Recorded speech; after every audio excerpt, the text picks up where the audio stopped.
காவல்துறைக்கு எதிராக யாருமே பேசக்கூடாது என்ற அராஜக சூழல் தமிழ்நாட்டில் நடக்கிறது. தமிழ்நாட்டில் காட்டாட்சி நடக்குது. இதையெல்லாம் எதிர்த்து கேள்வி கேட்பதால் தான் சவுக்கு ஊடகத்தை தொடர்ந்து முடக்க இந்த அரசு முயற்சி செய்து கொண்டிருக்கிறது. திரு அருண் அவர்களும் இந்த முயற்சி செய்து கொண்டிருக்கிறார். கடத்தல் பண்ணும் அதிகாரிகளை எல்லாம் பதவியில் அமர்த்தி கொண்டு முதல்வர் போய் மன்னிப்பு கேட்பதற்கு வெட்கப்பட வேண்டும். இந்த அதிகாரிகளை கட்டுப்படுத்துறதுக்கு துப்பு இல்லைன்னா இவரெல்லாம் எதுக்கு நாட்டை ஆள்றாரு?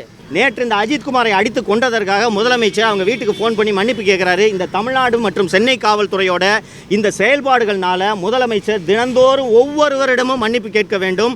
அந்த அளவுக்கு அவலமான சூழ்நிலையில் தான் தமிழக காவல்துறை இருக்கிறது என்பதை இந்த நாட்டு மக்கள் புரிந்து கொள்ள வேண்டும். இன்றைக்கி இந்த டிராஃபிக் அஃபென்ஸுக்கு இப்படி சொல்கிறாங்க. நீங்கள் சென்னை அண்ணா நகர் 2nd அவென்யூக்கு போய் பார்த்தீங்கன்னா அங்கே சந்தோஷ் ஸ்டோர்ஸ்னு ஒரு சூப்பர் மார்க்கெட் இருக்குது. நீங்கள் யார் போனீங்கனாலும் தெரியும். கிட்டத்தட்ட 200 அடிக்கு மேலாக அந்த சந்தோஷ் சூப்பர் மார்க்கெட்டுக்கு வெளியில் பேரிகேடு போட்டு பிரைவேட்டு செக்யூரிட்டி கார்டு போட்டு வேறு யாரும் வாகனங்களை நிறுத்த விடாமல் அந்த சூப்பர் மார்க்கெட்டுக்கு வர்ற வாகனங்களுக்காக மட்டும் அந்த இடம் தடுத்து வைக்கப்பட்டிருக்கிறது. போலீஸ் பேரிகேடை யூஸ் பண்ணுறாங்க. இது போல் அந்த போலீஸ் பேரிகேடை யூஸ் பண்ணி பொதுமக்களுக்கான நடைபாதையை அவர்கள் அடைத்து வைப்பதற்கு காரணம் அந்த சந்தோஷ் சூப்பர் மார்க்கெட்டின் உரிமையாளரோட பெயர் சவுந்தரராஜன். அந்த சவுந்தரராஜன் யார் என்றால் தமிழ்நாட்டின் சட்டம் ஒழுங்கு கூடுதல் டிஜிபி டேவிட்சன் தேவாசீர்வாதத்தின் சொந்த தாய்மாமனார். நீங்கள் இது போல் அதிகார துஷ்பிரயோகம் செய்து கொண்டிருக்கிறீர்கள், அட்டூழியங்களை செய்து கொண்டிருக்கிறீர்கள். ஒரு நகையை திருடிவிட்டார் என்ற குற்றச்சாட்டுக்காக ஒருவனை அடிச்சே கொள்றீங்க.